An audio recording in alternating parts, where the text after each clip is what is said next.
기도하시겠습니다. 우리에게 성탄의 기쁨을 주신 하나님께 감사와 찬송을 올려드립니다. 어두운 세상에 주님의 빛을 비추사 죄로 인해 죽을 운명이었던 우리에게 영원히 살 수 있는 구원의 길, 소망의 길을 열어주신 것을 감사드립니다. 오늘 하루를 살아갈 때에 그 기쁨으로 살아가는 복된 한 날이 되게 하여 주시옵소서. 평생 동안 이 감사와 감격을 놓치지 않게 하여 주시옵소서. 예수 그리스도의 이름으로 기도 올리옵나이다. 아멘. 오늘 말씀은 누가복음 1장 46절부터 56절까지의 말씀입니다. 마리아가 이르되 내 영혼이 주를 찬양하며 내 마음이 하나님 내 구주를 기뻐하였음은 그의 여종의 비천함을 돌보셨음이라. 보라 이제 후로는 만세에 나를 복이 있다 일컬으리로다. 능하신 이가 큰일을 내게 행하셨으니 그 이름이 거룩하시며 긍휼하심이 두려워하는 자에게 대대로 이르는도다. 그의 팔로 힘을 보이사 마음의 생각이 교만한 자들을 흩으셨고 권세 있는 자를 그 위에서 내리치셨으며 비천한 자를 높이셨고 줄이는 자를 좋은 것으로 배불리셨으며 부자는 빈손으로 보내셨도다. 그 종 이스라엘을 도우사 긍휼히 여기시고 기억하시되 우리 조상에게 말씀하신 것과 같이 아브라함과 그 자손에게 영원히 하시리로다 하니라. 마리아가 석 달쯤 함께 있다가 집으로 돌아가니라. 아멘. 오늘은 누가복음 1장 46절부터 56절까지 있는 말씀으로 마리아 찬가라는 제목의 말씀을 함께 나누고 기도하는 시간을 갖겠습니다. 장군은 강대한 조선의 기상, 장군은 높뛰는 조선의 심장, 주체의 대업 이끌어 영광만리 떨친다. 장군은 천만의 슬기로운 지혜, 장군은 영원한 우리의 행복, 사랑의 억센 힘으로 제일 낙원 가꾼다. 장군은 눈부신 세기의 태양, 장군은 찬란한 승리의 가치, 백두산 대국 삼천리 밝은 미래에 펼친다. 여러분 이게 노래 가사인데요. 제목이 뭔지 아십니까? 바로 김정은 장군 찬가입니다. 아직도 세계 유일의 분단국 한반도에서 당장 내일에 먹을 것 끼니를 걱정하고 있는 우리와 똑같은 말을 하는 한반도 북쪽에 사는 사람들 참 불쌍한데 그들에게 이런 노래를 강제적으로 부르게 하는 독재자의 모습이 참 잔혹하고 지독하다 그렇게 생각됩니다. 가끔 매스컴에 비춰지면서 열렬히 장군님을 환영하는 그 북한 사람들의 얼굴을 보면서 여러분 뭘 느끼십니까? 저 사람들 속마음은 어떨까? 정말 저게 진심일까? 하는 그런 생각이 듭니다. 진심이 아닌데도 진심인 것처럼 하지 않으면 고통이 기다리고 있다는 것. 여러분 그게 얼마나 마음 아픈 일입니까? 사랑하는 성도 여러분, 두고 온 우리 조국 북쪽에 있는 잘못된 지도자를 만나 고통 속에 살아가고 있는 많은 이들을 위해서 계속해서 기도해 주시기를 주님의 이름으로 부탁드립니다. 이렇게 속마음은 아닌데 열렬히 찬양할 수밖에 없는 찬가가 있는 한편 오늘 본문에는 속마음 그대로 진심으로 감격 속에서 온 마음으로 최고의 찬양을 드리는 여인이 등장을 하는데 바로 아기 예수님의 육신의 어머니이신 마리아였습니다. 여러분 오늘 본문 우리가 읽었는데 누가복음 1장 46절에서 56절 이거를 가리켜서 마리아 찬가다 이렇게 부릅니다. 이 마리아 찬가는 마리아를 찬양하는 노래가 아니고요. 마리아가 하나님을 찬양하는 노래입니다. 처음 천사 가브리엘로부터 성령으로 아기를 메시아 아기를 가지게 될 것이라는 예언을 들은 마리아는 그 길로 곧장 유대 땅의 한 성읍에 살던 친족인 엘리사벳의 집을 방문하게 됩니다. 엘리사벳이야말로 엄청난 이 비밀을 털어놓을 수 있는 적임자였던 것 같습니다. 또한 나이 많고 늙은 엘리사벳이 임신을 했다는 천사의 말은 마리아로 하여금 다소 호기심과 흥분을 갖게 하기에 충분했을 것입니다. 그래서 마리아는 나흘이나 걸려가지고 이 엘리사벳의 집에 당도하게 되고 도착하자마자 놀라운 찬양을 듣게 됩니다. 엘리사벳이 성령의 충만함을 받아서 마리아를 여인 중에 복된 여인으로 찬양하고 노래하는 그런 찬양을 듣게 됩니다. 마리아는 엘리사벳이 하는 찬양에서 엘리사벳이 이미 마리아가 임신한 사실을 알고 있다 하는 것을 발견하게 됩니다. 마리아는 이 놀라운 모든 일들이 하나님의 은혜와 섭리 가운데 실제로 일어나고 있다는 사실을 깨닫고 기쁨과 놀라움을 금치 못했을 겁니다. 그래서 오늘 본문에 찬가를 지어서 하나님을 기쁨으로 찬양하고 또 찬미하고 있는 것입니다. 여러분, 오늘 성탄절 바로 하루 전날인데요. 저와 여러분 마음속에 그냥 기쁨이 아니고 이 마리아가 느꼈던 이 감격과 설레임의 기쁨이 저와 여러분 속에도 가득하시기를 주님의 이름으로 축원드립니다. 마리아가 부른 찬가에서 우리가 눈여겨봐야 할 첫 번째는, 마리아는 비천한 자를 돌아보시는 하나님의 긍휼하심과 은혜를 찬양했다 하는 사실입니다. 48절을 보실까요? 그의 여종의 비천함을 돌보셨습니다. 보라, 이제 후로는 만세의 나를 복이 있다 일컬으리로다. 50절도 보세요. 긍휼하심이 두려워하는 자에게 대대로 이르는도다. 마리아는 당시 팔레스틴에서 소외당하는 갈릴리 지역 나사렛 출신이었어요. 거기다가 목수의 아내였습니다. 이 목수가 낮은 직업이에요. 뭐 하나 그냥 제대로 내세울 것 없는 아주 지극히 비천한 생활을 하고 있었던 여인, 하루하루 겨우 삶을 유지하고 있는 그런 여인이 바로 마리아였습니다. 예수님이 이 땅에 그런 비천한 여인의 몸에서 나셨다 하는 사실은 낮아지고 더 낮아지고 가장 낮아지신 주님의 모습을 우리는 발견할 수 있습니다.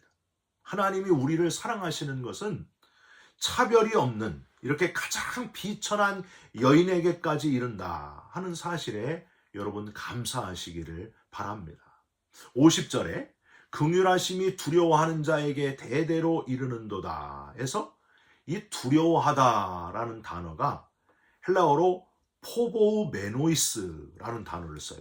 여러분, 이 포보우메노이스는 하나님을 경외하는 심정으로 경건함과 성결함을 지키는 거룩을 지켜낼 때 쓰는 단어예요.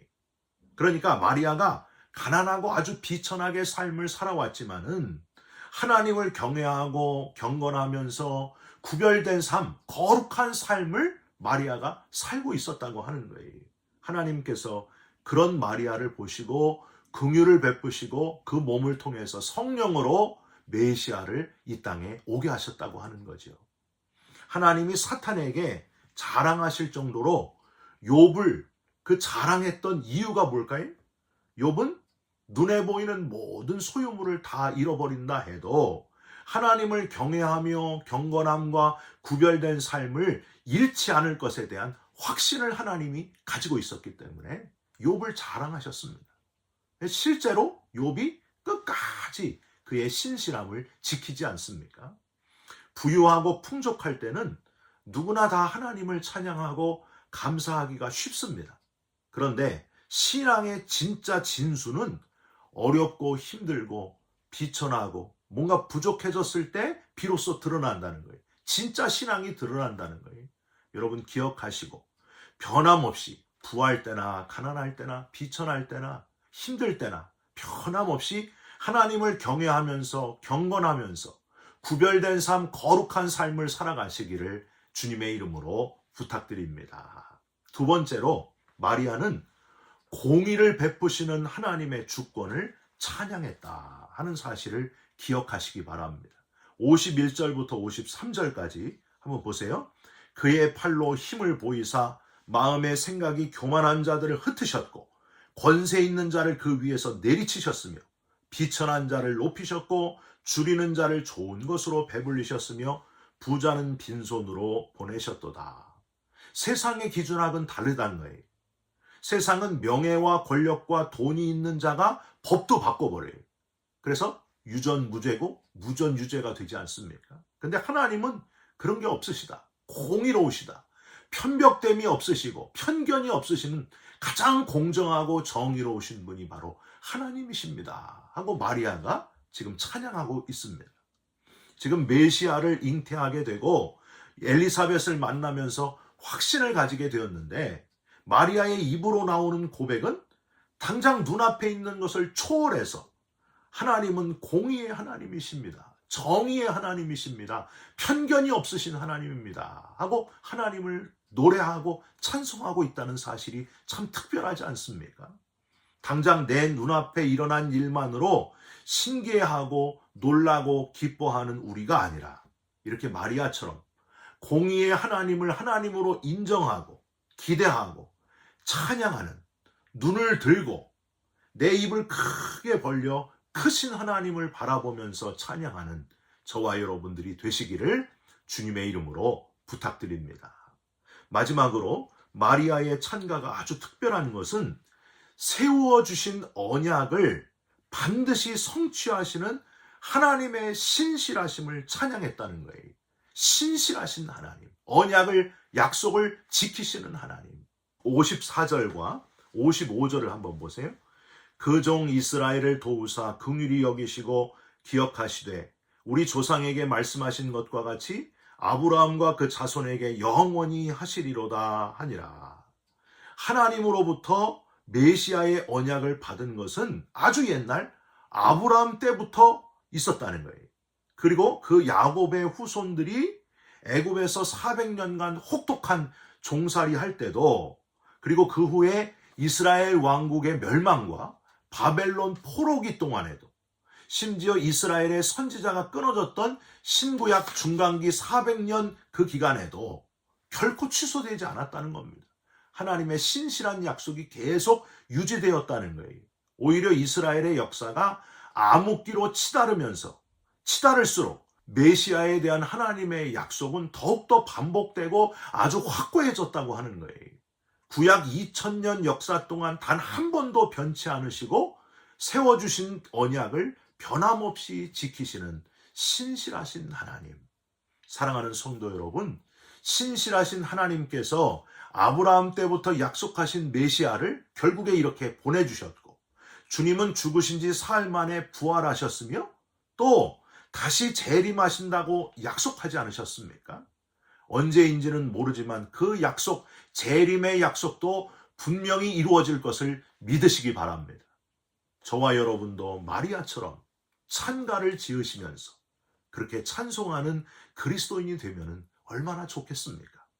내가 힘들고 어려울 때 내게 긍휼을 베푸시는 하나님을 마음껏 찬송하시고, 편견이 없으시고 공의로우신 하나님을 큰 소리로 찬송하시고, 약속을 이루어 주시는 하나님을 찬송하고 또 찬송하면서 하루를 살아가는, 평생 동안 그런 삶을 살아가는, 찬양의 삶을 살아가는 저와 여러분들이 되시기를 주님의 이름으로 축원드립니다. 기도하겠습니다. 하나님, 메시아 예수님의 육신의 어머니 마리아가 하나님을 찬송한 것을 이렇게 함께 묵상하게 해주셔서 감사드립니다. 찬양받기에 합당하신 하나님, 비천하고 연약한 자를 긍휼히 여기시는 하나님이심을 믿습니다.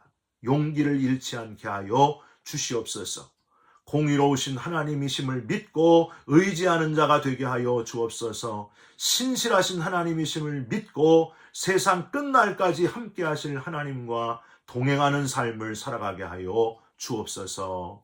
예수 그리스도의 이름으로 기도 올리옵나이다. 아멘. 하늘에 계신 우리 아버지여, 이름이 거룩히 여김을 받으시오며 나라가 임하옵시며 뜻이 하늘에서 이루어진 것 같이 땅에서도 이루어지이다.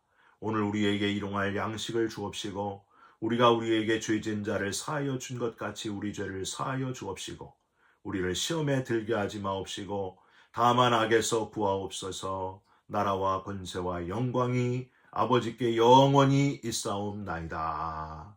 아멘. 사랑하는 성도 여러분, 긍휼의 하나님, 공의의 하나님, 신실하신 하나님을 마음껏 찬송하시면서 오늘 하루를 살아가시기를 바랍니다. 여러분 사랑합니다. 축복합니다. 감사합니다.